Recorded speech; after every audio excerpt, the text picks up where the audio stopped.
Okay. You need one of these for sure to work with polybrush. Yeah.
Okay, starting the next process here. The first thing we did was, I did is shrink it to 350, so it's its final tautness on both wings. And then went ahead and found all the holes for the rivets I talked about in the previous video, marked them with a Sharpie. Just takes a quick dab. I started actually trying to color them in, and I realized it like soaks in like a sponge and makes a big mess. So just a quick dab on each hole there. I don't know if you're supposed to or not, but I dabbed the holes for the nut plates as well. Figured it can't hurt because I got to burn those out anyway. So found all the holes, got those marked, and then put this reinforcement tape over top, which is the whole reason why we mark the holes, so you can see them through the reinforcement tape. So I'll go ahead and put this reinforcement tape on top of all the holes as straight as I can. For aesthetics, and then we'll burn holes in those and fill it full of rivets. Okay, I'll keep going here and update you when I'm ready to start putting the rivets in. Okay, all the tapes are on. Another one of the many nerve-wracking moments in this airplane build. To burn some holes in my brand new covering. Wish me luck. Here we go. All right, here's my porcupine wing. Got all the holes burned in with the soldering iron and the rivet set. Only burned myself twice, so that's, I guess that's a success. Got to be careful when putting these rivets in. I actually had two of the nails go down through the rivet into the wing, so I'll have to get those two on the when I pop the inspection covers into the bottom. But yeah, one went in right here and one went in the middle, so that's kind of a bummer. Anyway, so I'll pull all these rivets now.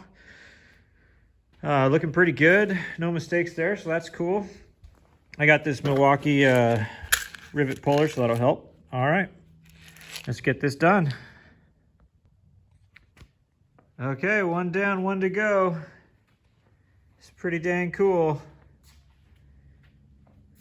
Got this one here that it's a double rib, so you follow the inside and then it goes to the center on the tail rib there. But yeah, beautiful. That electric rivet puller sure is paying for itself. Okay, on to the right wing. Okay, both wings have the polyester reinforcement tape, the small one, and all the rivets in, top and bottom. Actually, not quite. I was a little short of polyester reinforcement tape. I think it got left out. So I was only able to get about to there on this wing, on the bottom, but we can go and get started on the top. The next step, as I understand it, is we'd draw a 2-inch wide trace of where the tapes are going to go, and 3-inch wide on the leading edge here and around the gas tank on both of these wings. And also we have the grommet. It's a plastic grommet that's going to go here, and the fabric patch that'll hold the grommet down. So this looks kind of funny. It's off center, but actually this is at a tilt, and so when this aileron cable goes out here, it's lined up perfectly straight with this, and so it looks like it's off center, but that's where that needs to be. So anyway, all these are traced out, and so the next step is to apply a couple coats of polybrush. So I'm going to go ahead and do that now. Let it dry per the manual in between coats, and then we'll start laying tapes down on these wings.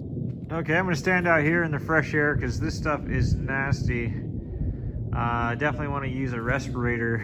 This is the polybrush, and I followed Dave's post online and ended up putting one coat right on the 3/8 reinforcement tape, and then my common sense just on the second let that dry for a couple hours, and then went ahead and did the second coat in those pencil lines I showed you earlier.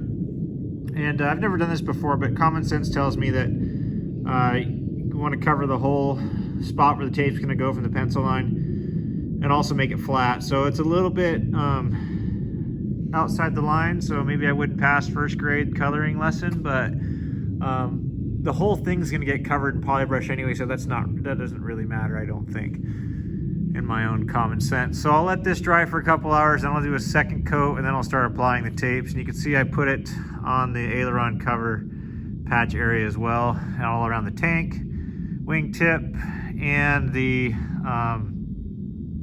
inboard part where it's going to wrap all the way around. So anyway, this stuff is nasty. Let it get some fresh air there. Definitely want to wear a respirator. Okay, wait for that to dry, and then we'll do the next coat.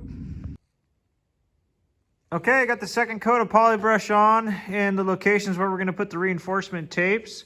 If I didn't describe what it is, or maybe you don't know what it is, I'm learning about this too. Polybrush comes in these gallon buckets, and you mix that with the reducer 3-to-1, and it's basically a glue. So you put 2 layers of the polybrush down, and then the tapes will go over that with more polybrush, and it kind of glues that tape there. So we got the main fabric, we've got the this polyester reinforcement tape, which is kind of like a washer for the rivets to go through to kind of protect the fabric from pulling through the rivets.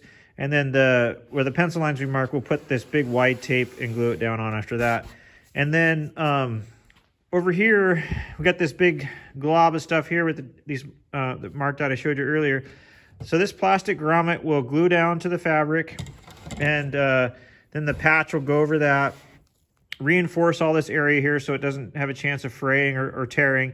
And then this cover, this teardrop cover with the holes in it, will screw into the plastic here, and that creates an aerodynamic fairing for this pulley bracket. And this pulley bracket is just where the aileron cable will come out and then attach to the aileron here so that you can have control surface forces. But anyway, I'm going to go ahead and let this dry overnight. I think that'll be it for this video. The next step will require, I'm going to see if I can get some help. I think my buddy Dan will help me with that. We'll put these tapes on. I'm going to try to do it like Dave Embry showed in the post, and do it wet, see if I can limit the amount of bubbles that will show up in between here. This is all my first time, so anyway, I called a night on that. Wish me luck. I'll see you on the next video.